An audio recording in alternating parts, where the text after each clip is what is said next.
we'll guide you through how to draw in Krita, the fantastic open-source painting program.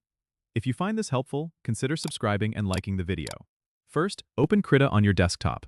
Once it's open, you need to create a new file by going to the File menu at the top left and clicking on New. A dialog box will appear where you can set your canvas size and resolution. It's a good idea to choose a resolution of at least 300 dpi for high-quality prints.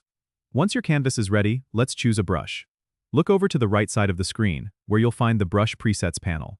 Krita offers a variety of brushes, from pencils to watercolors. Click on the one that fits your drawing style. You can adjust the size and opacity of the brush using the sliders above the canvas. Now, let's pick a color. On the toolbar, you'll see a color selector. Click on it to open the color wheel and choose your preferred color. Don't worry if you change your mind. You can adjust the color anytime. Start by sketching your basic shapes and forms. If you make a mistake, simply press Ctrl+Z to undo. For more control, you can use layers. Go to the Layers panel on the right and click the plus icon to add a new layer. This way, you can separate different elements of your drawing, making it easier to edit later on. As you work, remember to save your progress.